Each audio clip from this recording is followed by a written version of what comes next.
Good morning. It's 10 o'clock, Wednesday, July the 10th, 2019, and we'd like to welcome you to our webinar. This morning's webinar is on the TIMS system, the Transportation Information Mapping System that's available through ODOT, and we have a great presenter for you this morning, Catherine Robertson, who's very knowledgeable on the TIMS system and is going to take you through quite a few of the functions and hopefully make you much more comfortable with using the system in your daily work. Before we get things rolling, I have a couple of housekeeping items. First off, if you do not see a chat pod on the left-hand side of your screen, it actually says conversation, please look for a circle with a thought bubble in it on the bottom left-hand corner and click on that in order to open up your chat pod, because this is the way we would ask that you please ask questions during the webinar while Catherine's presenting. I will be happy to read those questions off to her as they come in, and I'm certain that Catherine will be able to get you an answer to your questions. And if not, we'll follow up after the webinar with an answer. But normally she's able to answer everything that is asked during these webinars. So please make sure you open up your chat pod, bottom left-hand side of the screen. If you don't see it, look for the circle with the thought bubble in it and click on that to open up the chat pod. Also, I want to mention that we are attempting to record the webinar, and if we're successful with that, we will definitely send a link out to the recording. But in case we're not successful, it's great that you're here because you're going to be able to ask questions firsthand and participate in the webinar live as it's occurring. So we're happy to be able to host this and to have you on the webinar. And I think that is all of my housekeeping items, Catherine. So are you ready? If you're talking to me, you still got yourself muted. Yeah, let me unmute. I'm ready. Okay, great. Good morning. Thank you, Victoria. Thanks. As Victoria said, I'm Catherine Robertson, and I'm with ODOT's Office of Technical Services. And one of my main job responsibilities is to support this TIMS application. I'm going to go ahead and share my screen. That would be a good start.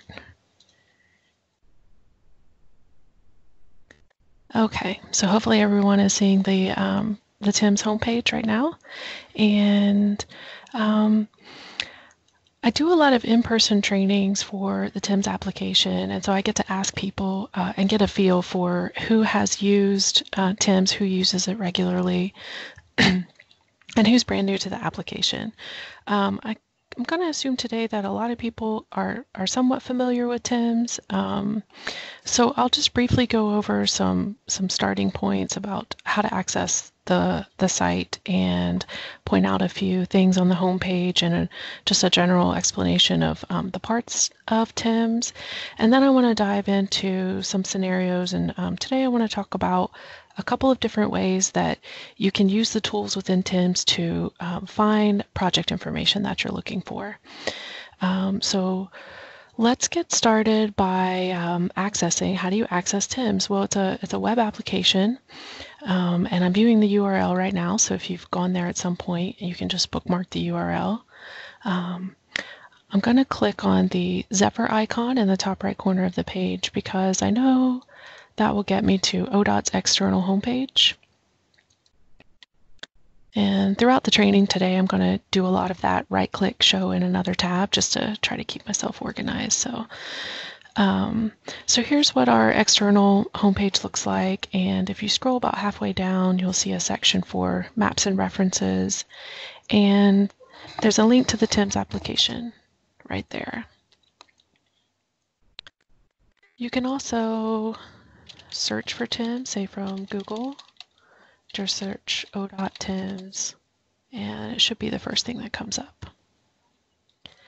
So once you're here, you're going to start with this homepage, and you'll see, of course, our tagline, better data, better decisions, and that's a quick way to communicate our mission with TIMS. ODOT and Ohio state agencies manage a lot of geographic information, and we view TIMS as a publishing portal to try to give everyone one location to go to access as much information as possible.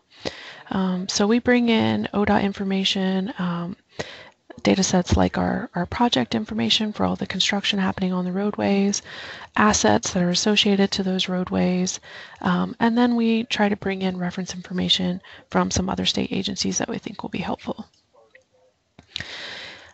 So you can see that the site has, it has 6 different pages within it, and each page has a different function. And then we also have this crash data search. If I hover over that, you can see it's previously known as GCAT, and now it's kind of incorporated in with TIMS.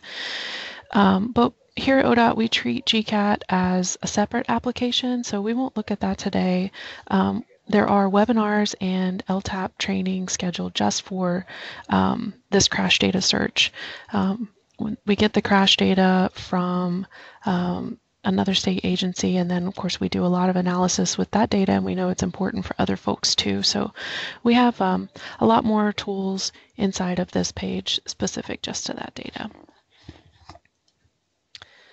So our 6 areas of the page that we're going to talk about today are project search, some tools to help you navigate our vast project information database, and then our create a map page is our main map page where we'll publish all of the spatial information, and we have some tools for searching and navigating inside of that tool, and that's where we'll spend most of our time. And then I'm going to click on the remaining links because this will probably be the only view that we get of these pages. So our data download page, this is where you can download full data sets. Everything that we have published on our Create a Map page that we'll see in a while is available for quick download. We have it all packaged up every night, so you can just select any of the layers that you're interested in, and then choose your format to download: Excel, KMZ, shapefile, geodatabase. So if you're doing an analysis or you have a GIS team, this is probably what you'll use the most. You'll get that full data set and do your analysis in a different system. And then our standard PDF maps page. These are for probably mostly some of the offices within ODOT who have a need to quickly generate a map based on project information. So say fiscal year project map, you can choose your county. We're going to talk about Madison County today, so I'll pull that up. You can choose a size. And just quickly generate a basic PDF map that you can use for your staff meetings or regular reporting that you do. This will also give me an indication of how our network speed is going to be working today. So I'm going to watch how long this takes to generate, and then it looks like it's going to be very slow today. So I'll try to choose what I click on so I don't freeze up the system while we're here for an hour.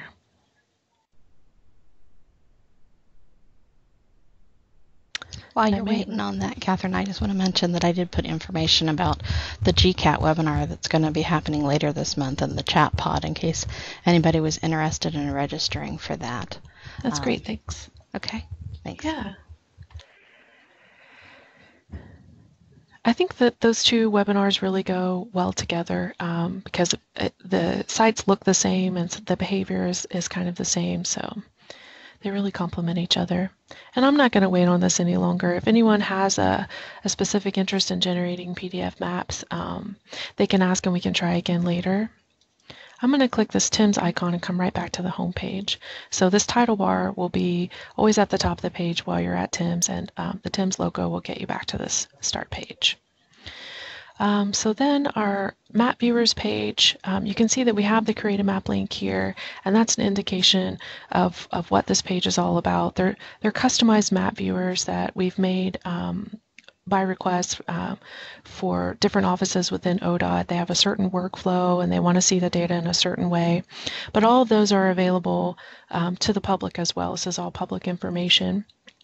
So you're welcome to navigate through these map viewers and see if there's something in there that you're interested in, and if you think that you have a workflow that would benefit from a specific map viewer, you're welcome to contact us and request that. Okay. And then finally, our data glossary. This is where we're trying to share metadata, information about each of the data sets, and some field descriptions.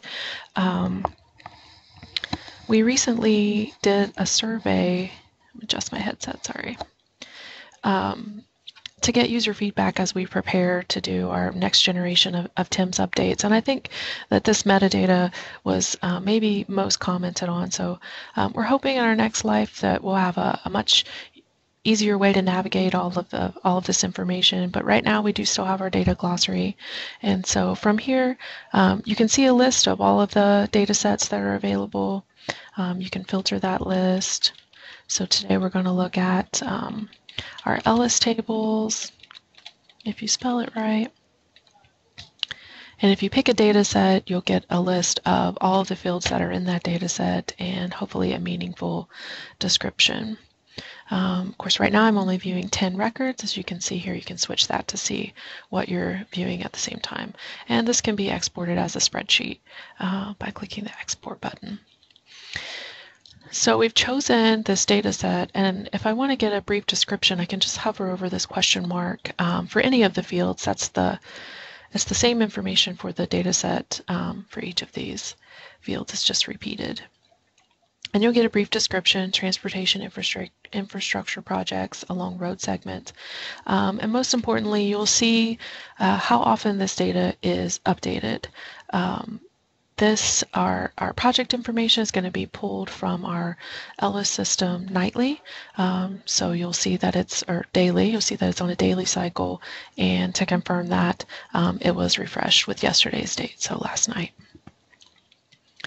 If let's choose our crash data. You'll get a description, and you'll see this is also pulled in daily. What's one that's annual? So our road inventory, you'll see that's republished annually. Of course, we have a team of staff that work throughout the year to maintain all of the attributes along the road, and then all that is wrapped up and processed and published once a year. And then this middle link, if that's active, it will take you to the ODOT homepage for who owns that data. So you can get some more information by clicking on that URL and seeing what resources are available there. So to get a different view of that, we'll pull up culverts and see our data owner for culverts. It's going to be the Office of Hydraulic Engineering, and lots of information and resources there. So we may revisit this page as we look at some of the published data in our map page later. But I wanted to make sure I took the time to show you how to navigate through this. It's a good place to start if you have questions about the data that you're looking at and what the individual fields represent. I'm going to go back to the home page and point out some links at the bottom. If you have more questions after you've looked around at the resources you could find, you are always welcome to email the TIMS support team, and that email address is going to be available in this contact link. So click the contact link at the bottom of the TIMS homepage, and right here is the email address. This will go to a couple of people here in Office of Tech Services that support the TIMS application, and that way, someone will always be in the office and we can get back to you as soon as possible. We get a lot of questions and requests and comments with this email address, and they're all very welcome. If you ever have any technical issues, are you looking for specific data that you couldn't find right away on the TIMS site, anything like that, if you want to request additional data sets, it's all welcome. We'll do our best to work with you. And a couple of other links at the bottom while we're here. This help link will open a PDF user guide. Another piece of feedback from our recent survey is I don't know that anyone really finds this useful. PDFs maybe aren't the height of technology, so we're really we're considering some different ways to provide some training for users on demand, possibly doing some short training videos that we can link to here. So that should be exciting in our next generation. And then the final link that I want to point out is this news link. And here we will keep a schedule of our upcoming trainings. So if you want to do an in-person training at one of our district locations, they'll be in the training computer labs, and it's about 2 or 2.5 hours. So we can really dive into more scenarios, and a lot of people are more comfortable asking specific questions. So, and then of course we do our bi-monthly webinars, so you can click this link to see when the next one will be. Okay, so now I want to get started. I'm going to go in a different order. If anyone here today has sat through another webinar, mix it up a little bit. And we're going to start with the search by PID box, the shortcut that we have right here on the home page, and it will always be on the title bar, so it's accessible. If you need details on a specific project, this can be your starting point. So you can see it remembers what I searched for last, and that's just my browser remembering. But if I have a PID, I could type that in and hit enter, and it's going to bring me directly to this project search page. And you can see that would have been the first link, the project search page. So I typed in the PID and it brought me directly here. And I can see some basic information about that project. Here in this search results table, we have just a few of the fields that we think might be important for navigating and finding the project that you're looking for. So our project search page is really meant to narrow down. You can see that we bring in over 60,000 records from our Ellis database, and the tools here are supposed to help you narrow that down to the specific project or area that you're looking for. We have some tools to view and map and export that data, and those will just be available for the individual records that you click and select in our results table. So this was the quickest way to get to the information about that PID. And then if I want to view all of the attributes over on the left of each record, I'll see view details. I'd like to note that this is the same PID, but it has 2 different work locations, so it comes through as 2 different records. Since we're going to put it on a map, it's all about the location, so we'll give it an individual record for each location that's logged in our Ellis database. And you can see that location is represented by the route and the log points in these fields here. So let's click the view details. And here we're viewing all of the attributes that we have stored for the project, just spread out on this page in tabular form, so hopefully it's easier to navigate. But you can get, again, that location information. Here we have primary work category information, this pavement treatment category field we're going to use in our scenarios today. And you can scroll down and see funding and milestone dates. And down towards the bottom, there will be links for project plans and the project proposal. So these links are always going to appear to be active. Well, and you can click it, it is active. It will take you to the digital paper application that's managed by ODOT's Office of Contracts. It will always open this page, but you may not see the results here if for some reason the plans have not been uploaded into digital paper. You may just get a blank page here. But if the records are available, as you can see, I clicked that little page button and it has downloaded a PDF. And so here's the PDF, and I can scroll through and view all of the engineering details of this project plan.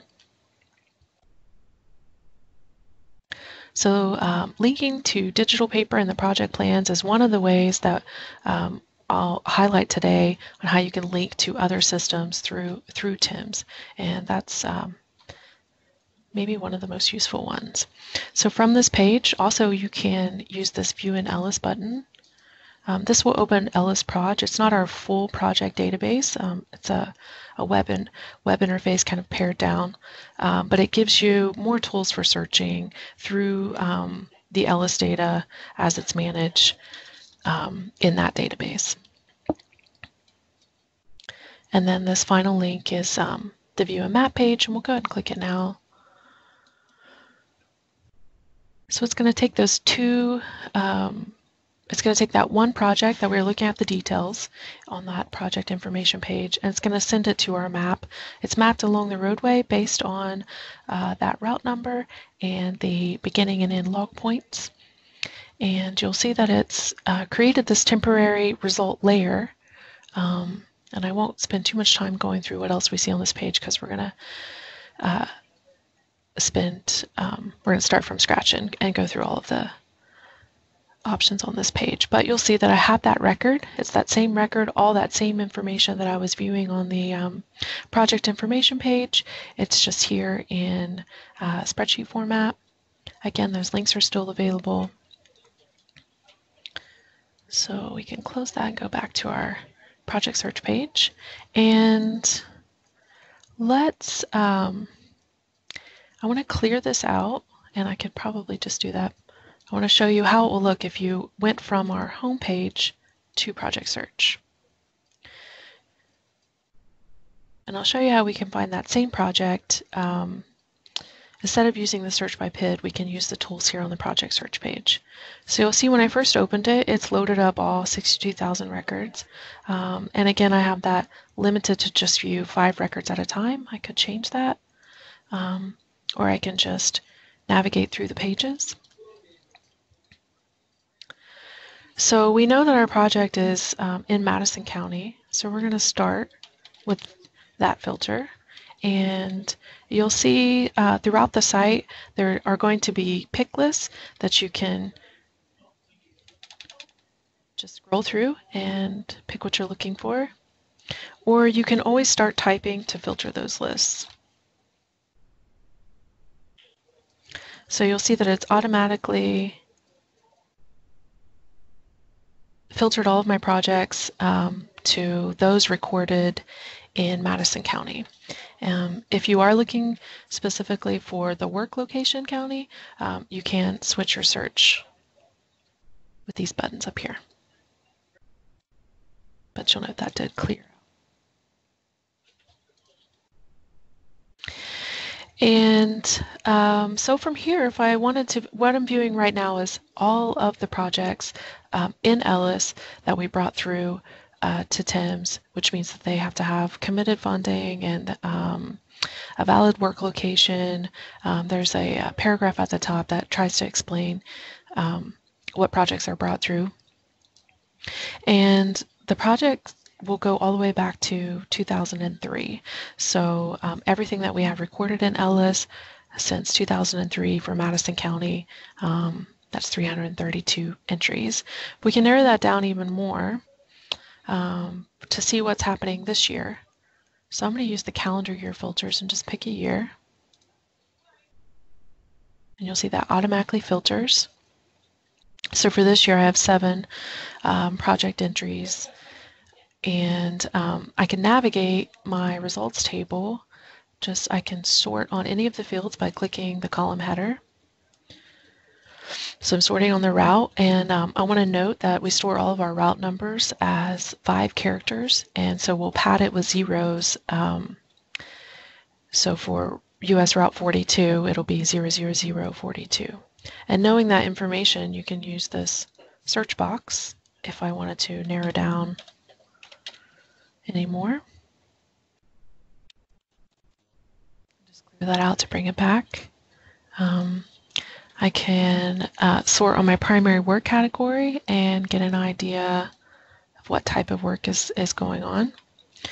Today I was really looking for pavement projects, and I know that the work happening on 42 is repaving, but you see that the primary work category is listed as preventive maintenance. And that's why I pointed out, and I can reopen it again, on our project information page, we do have these fields, pavement treatment category and pavement treatment type, that will be populated if it's a pavement type project. So we're going to use that in some tools later, so I thought it'd be worth pointing out again. And is there anything else that I wanted to point out? So I've showed you how if you use the search by PID box, it will bring you to this page, and it will be pre-filtered by that PID.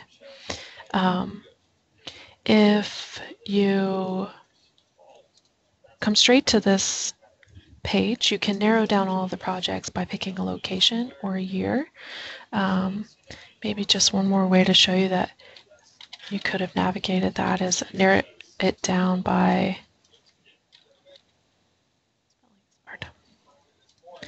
a county location, and then I could have sorted on the route here, and then I would be getting a list of all 41 projects that have occurred in this county on that route since 2003.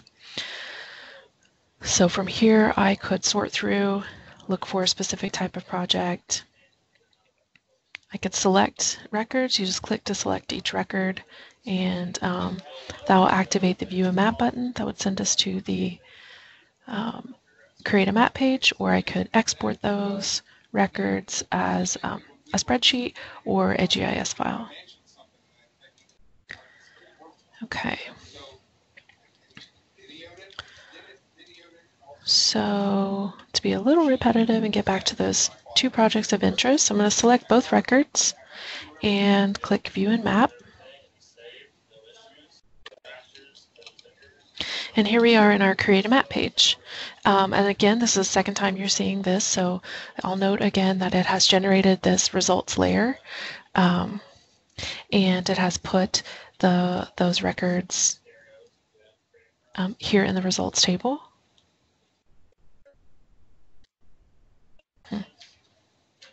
Okay. But again, I want to show you how you can navigate this if you went straight from TIMS homepage to the Create a Map page. This is how it would look when you first started. So we will spend some time touching on some of the data sets that we have available in these categories, assets. So just give a quick look there. There's a lot of information, a lot of different layers, so we certainly can't cover them all, but maybe assets and roadway information are going to be used the most. And I will talk for just a minute about the roadway information. Our road inventory, that is the data set that's maintained by our RIMS department here within the Office of Technical Services. And I will also note a behavior of TIMS. When you turn on one of the larger data sets and you're zoomed out to the full extent, it will appear it's not drawing, but we have a view extent to keep this website quick and user-friendly, so once you're zoomed in to a smaller area, that will show. And of course, just in case there's anyone here today that's not familiar with how to use TIMS, as you turn layers on, this dynamic legend will update to describe what the symbols are in the map. So in our roadway information layer grouping, I turned on road inventory, and that's kind of like the master road file. And then we build information on top of that, like our traffic. It's all mapped based on that geometry. And so we have different ways of viewing that same roadway geometry with symbolized by different attributes. So like our traffic information, or we can have that road inventory filtered out to just the National Highway System. So that's worth exploring there. But we're going to rebuild, we're going to find that same project by searching directly from the map. And similar to how we have our main road inventory file, and then we have multiple ways of viewing that information, we have that here with our projects as well. So we have our projects lines, and our project points. And I'll turn both of those on. And what we're viewing now is all of those over 62,000 records that we pulled in from Ellis. And then based on how their location information is logged, we can assign it a path along the roadway, and that would be a linear feature, or we can give it 1 point, and that would be, as you see, just the 1 point symbol. And now if we want to get information about the difference between these two, probably the most common tool that everyone's going to use, you're going to use every time you come to TIMS, is our Identify Features tool. I'm going to click that, and this will allow me to get information on individual features in the map. So I'm going to click on a spot where I'm going to see both project point and project line. And then we'll see how this identify tool behaves. It'll give me a drop-down layer, and I'll be able to toggle between those two layers.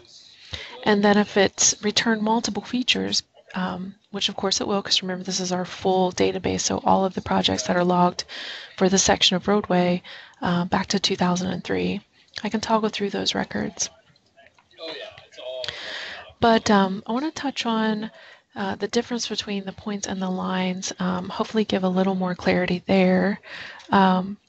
So that if it's a point or a line, it's really descriptive of the type of projects it's going to be. Resurfacing projects or those maintenance projects where they happen along a stretch of roadway, those should always have the begin and end log points, and we want to map those as the line along the road.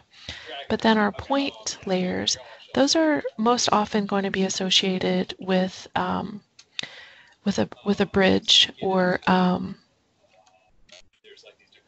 one of our point assets, culvert. I believe you can have a project associated just to a culvert, and that's why we are only going to view it as a point. I was expecting to see a different field here, and that's why I'm hesitant. So I'm going to come back to that once we're looking at the next way I wanted to view this. So that's all of the projects that you could search that way, or you can view this information filtered out, projects that are scheduled for the next 4 fiscal years or previous 4 fiscal years. And again, that legend's going to update as I turn those on, so you can see which colors represent which years. And my favorite is this current projects filter. It's going to look at the construction dates that are coded into Ellis compared to today's current date. So each day that you come to TIMS, you could turn on this filter and get an idea of what's happening on the roadways right now. So, okay, so if we wanted to recreate those search tools that we saw on the project search page, we can do that with our filter tools here in the map.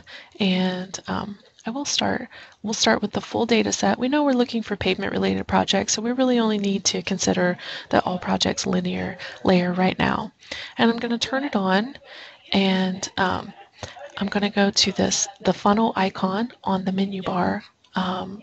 So again, just in case we have any newbies to TIMS, this pane on the left side of the screen is going to be our tools pane, and you can switch through all the tools on the menu bar just by clicking through each title. You can hover over it to get a description. And I'll try to touch on these, but really it's pretty intuitive. These find locations, those are going to be ways to zoom to different areas, and tools are going to we'll touch on a couple of these. But for now, I'm going to skip ahead to our filter tools and do filter by attributes, and we're going to recreate the way that we filtered from the project search page. So you'll see that the projects that I have turned on, the layers that I have turned on, are going to be available here, and I choose which layer that I want to search. And it starts me off with a little query builder area that should hopefully make it easy. So what I pick the attribute that I want to search from this project table. And I know I'm looking first to narrow it down by county, so I can just start filtering, and I see that I have county name field. Pick is or equals, and it's going to populate all of those values. And again, I can filter by typing Madison. Now I could click search here, and it's going to bring back all of the projects throughout, all of the history and future projects that were in Madison County. But we can narrow it down even more by clicking this Add Filter button. And it's going to add another box here to add to our query. So we can go straight to filtering for pavement type projects if we know the names of those fields that we saw on the project information page. And understanding that these fields are going to be populated with different values, but they'll be populated if it's a pavement project, and if it's not, these fields will be null. I can simply pick pavement treatment type and choose is not blank. And then our final filter that we did on the project search page was by date. So I'm going to add one more filter, and we're going to use construction date. And these filter tools really come in handy if you don't know the exact name of these fields. Of course, you could pull it up in the data glossary and find it that way, or you can just start filtering. So here I can see I can use my begin construction date, and I can say we can do an in-between. So I could get everything for this year. It's a slightly different format, whereas on the project search page, you were limited to choosing just a year. And here it wants a date. So I could do January 1st, 2019, and December 31st. So any projects that are scheduled to begin construction within the year of 2019. And now when I click search, we'll see that it's zoomed out to the full county, and I have 5 results. And again, I have to resize this pane a little. The panes and the results table, they are resizable, and it is helpful to move them around. It's the best way that when TIMS was first developed, we could figure out how to assign the real estate of the screen. Everyone's going to use a different screen resolution. Sometimes you'll want to spend more time in the results table, and you can give that more space and then hide it completely if you wanted more room for the map. So I can view all of those 5 records. I can click individual ones to see them highlighted on the map.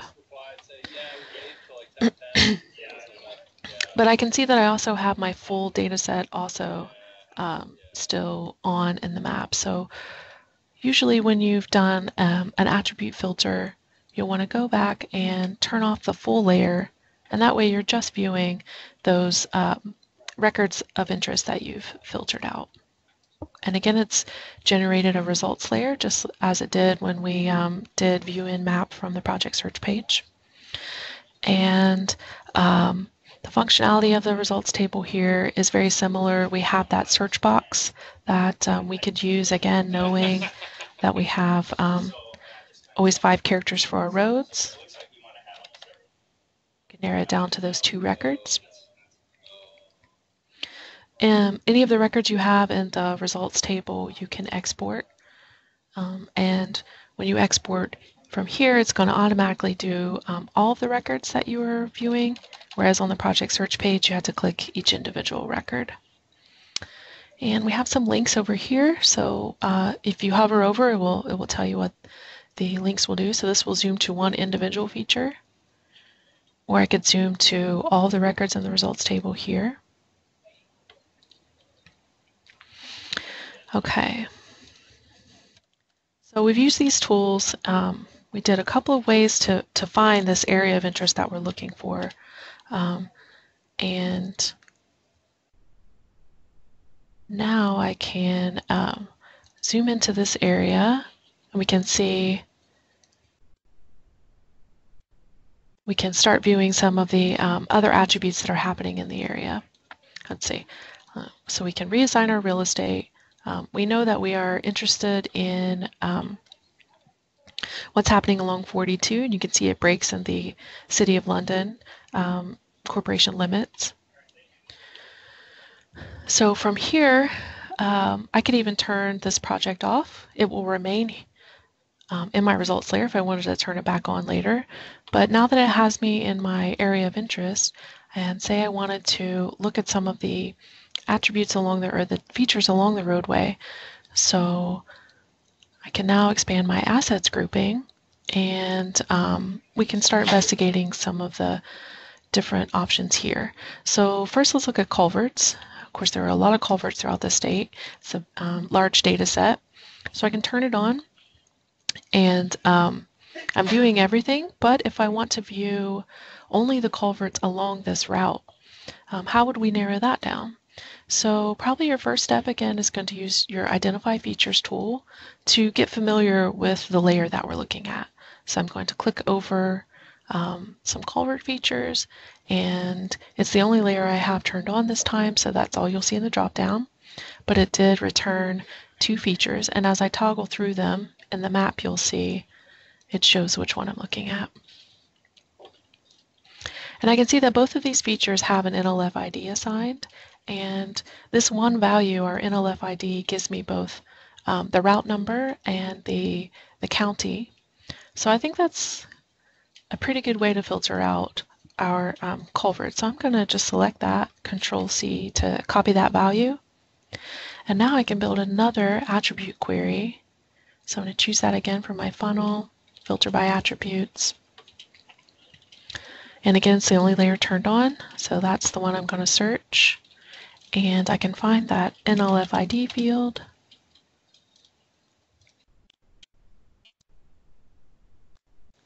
And paste that here. And now I pasted it in, but you'll want to note that you also want to click the value to make sure that it gets registered in there. And now when I click the search button, I'm going to see all of my culverts along that route in Madison County. And again, I've narrowed down the records that I'm interested in, so I can turn off the full data set. And if I wanted to navigate through that data, I could pull up my results table again.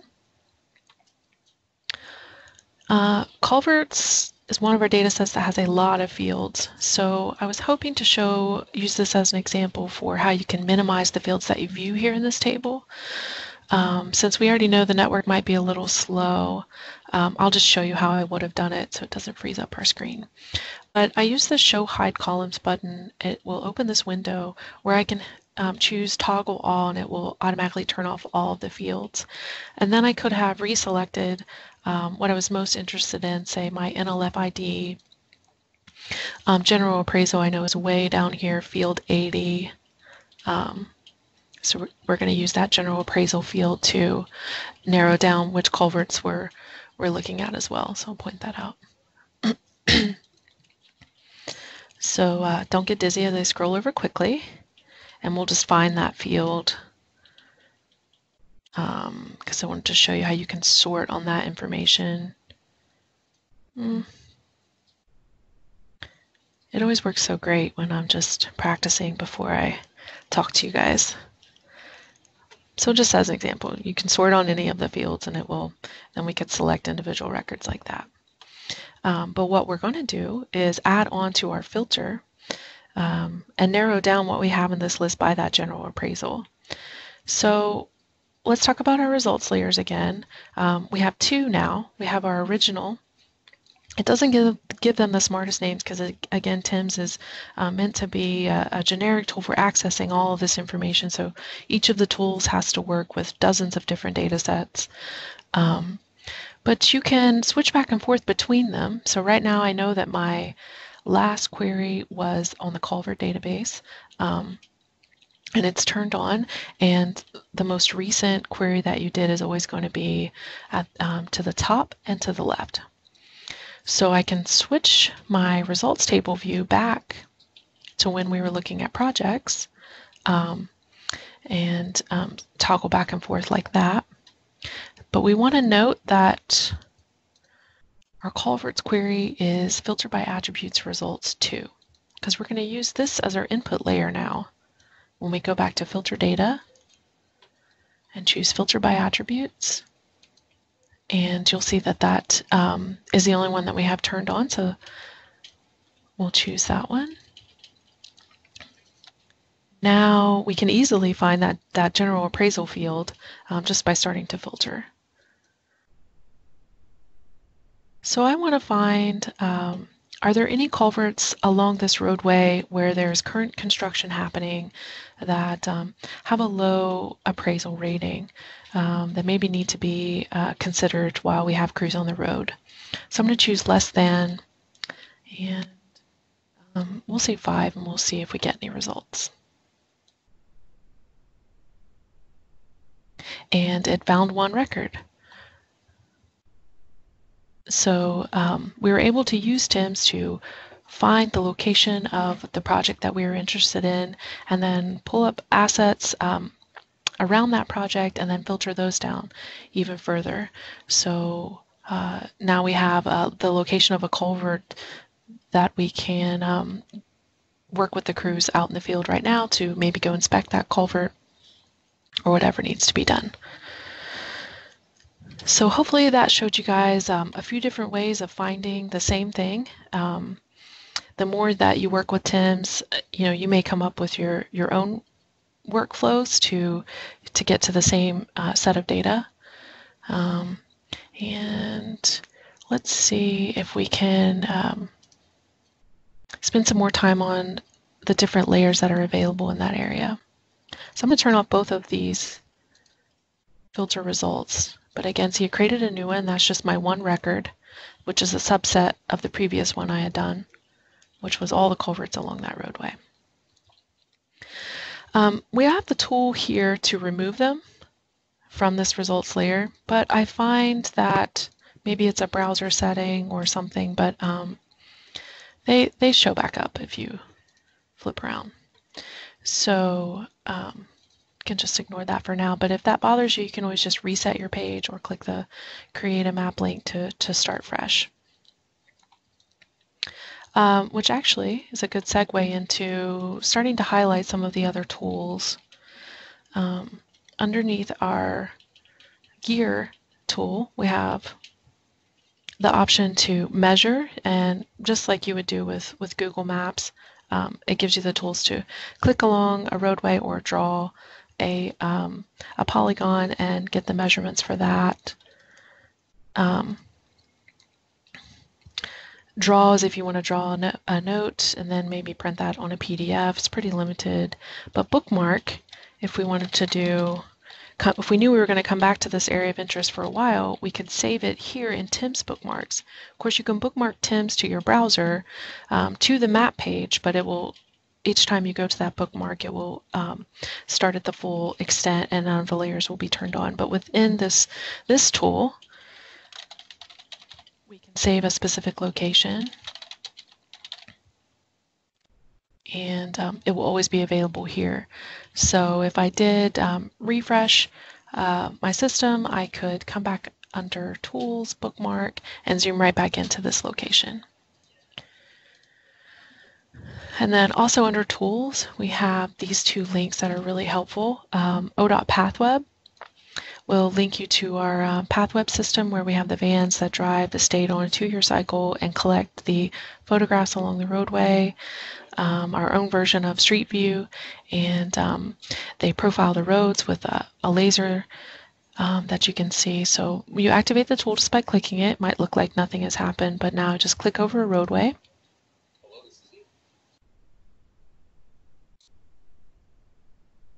And it will open PathWeb in another tab and zoom you directly to that location. And from here, you could scroll through the roadway. On this right side, I'm viewing the road surface profile. So that's a really easy way to connect to this system. And then that final link, map channel. Again, you click it to activate. It might look like nothing has happened, but You have the crosshairs icon in the map. And this is a third-party product that we just consume, and they recently added this header page with an advertisement. What you want to do is just click this View Map button. So this dual map site just combines all the different views that you can get from Google Maps into one screen, and they all update together. So if I'm moving along in one window, the other windows stay in sync. So it's a good resource to compare. You can compare what we have in PathWeb to what's available with the Google data. And while I'm going through these tools, I think the one more tool that's probably worthwhile mentioning, you can play around with the other ones and they're pretty intuitive, but definitely want to point out our Find Log Point tool. You can use it to navigate to a certain area along a roadway, or you can use it to report a log point. So I've already used my project searches to get to my area of interest. And now I could report a log point just by clicking to activate the tool, click on a roadway. It'll draw the flag, give me my NLF ID and my log point values, as well as XY coordinates. So I could share that information with someone in the field, or however I needed to do that. To show you how that would look, navigating to that same point with our drop-down list, I pick a county and it will populate this table to choose from, and then it will give me a tip at the bottom of what the valid log points are for that NLF ID, which is going to be in the one county. So it gives me a tip, and I could type in 794, and when I click Find, it's going to zoom into that same location. So, okay, I've almost taken up our full hour, and I still haven't gone through a lot of the different layers that we have available. So, but Catherine, you've provided great information. Thanks. So, and I have encouraged people to ask questions in the chat pod or ask us for specific demonstrations, and I've not heard anything from anyone. So I've lulled everyone to sleep. No, you didn't. But they can still put questions in the chat pod at the bottom left-hand side of your screen. If you don't see it, then look for the circle with the thought bubble in it and click on that, and it'll show your chat pod. But keep going. We've gotten to 11. Thanks. Yeah, I'll just keep going, and hopefully someone is awake and has a question. I did think of another link to an external system that's really worth pointing out. Under our roadway information, our traffic layer. We got a question. I'm so excited. Sorry to interrupt. So they would like to know, it's Tom Leach, and he'd like to know, how do you open the dual/multiple screen or multiple view screen? Okay, so we'll go over that again. And that was on my tools menu bar, right? And I can just hover over to view the tooltips until I get to the tools, which is the gear icon. Click to expand that, and it's called Map Channel here in TIMS. I think at some point it had been renamed to Dual Map, so I just click Map Channel, and it will look like nothing has happened, but it has activated the tool. And when I bring my cursor over to the map, I will see my crosshairs icon, and I just click over a roadway. Actually, for this tool, you can click anywhere. You can click out in a cornfield. It just won't automatically snap you to that roadway for Google Street View. So it opens another tab, and it brings me to this front page, which they had to add just for the advertisements once some Google rules had changed. But try not to click the advertisement. You can if you want. I'm sure they would like that. But you want this View Map button. So once you click that, it will refresh the page.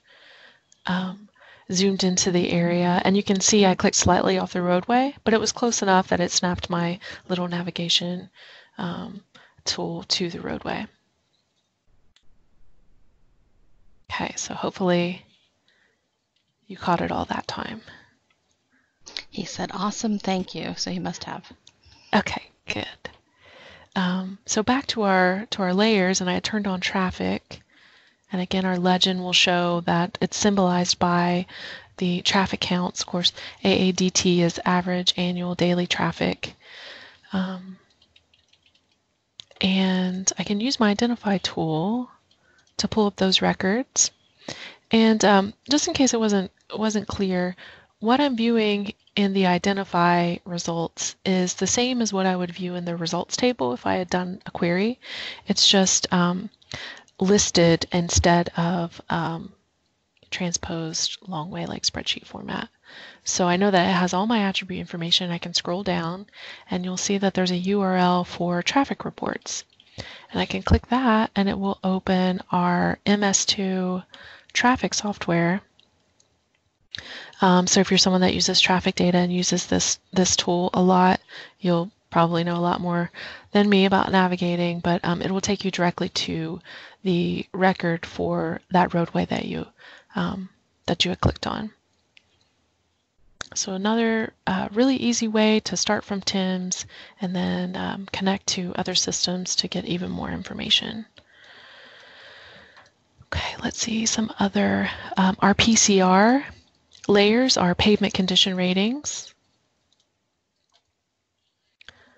So I can see, red would be the poorest condition and poor West Jeff right there. Oh, they're actually repaving that right now along 70, so.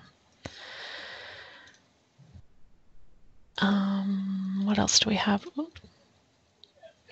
Snow and ice priority. You can view the location of the traffic count stations that we keep updated. Our scenic byways.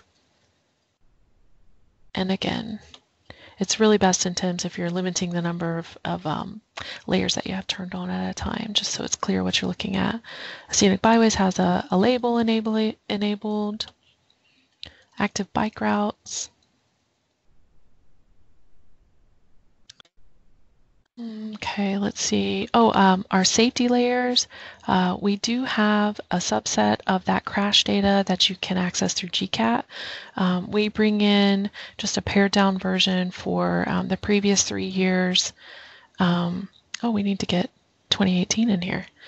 And there's not a lot of information in the attribute table for those, but you can view the locations of crashes and their severity. Some basic information. You can see that they are symboled by severity. Let's see. Our boundary layers are going to be just general reference polygons that can be useful. We have a lot of environmental layers that could be of interest. How they assign maintenance restrictions along the roadways. Again, turn that off. There we go. And then we have those restrictions divided out by type. Soil information, scenic rivers. Catherine, Lots. it's like a giant one-stop shop. That's what it's supposed to be. Yeah. Yep. Lots of information. We're always adding things and working hard to keep things updated. So. Well, we definitely appreciate your time today. I know we've only got a couple minutes left, so I wanted to let everybody who's on the webinar know that 2 months from now, Catherine will be presenting another webinar for us, but we're going to do a TIMS, answering your questions webinar in 2 months. So put your thinking caps on based on the information you've learned today and come up with some questions that you would like to submit along with your registration ahead of time that Catherine can work on putting scenarios or examples together for you. That version of the webinar is very, very popular. So we wanted to let you know ahead of time, since you're on here, that that's what will be coming up 2 months from now in September, and we definitely look forward to having you on that webinar. We appreciate Catherine's time today in offering today's webinar. So thank you so much. Thank you, Victoria. All right. Hopefully everyone Some good questions, guys. Yep. Hopefully everyone found this useful, and we definitely look forward to hosting you on the webinar 2 months from now. Everyone take care. Thanks. Bye-bye. Bye-bye.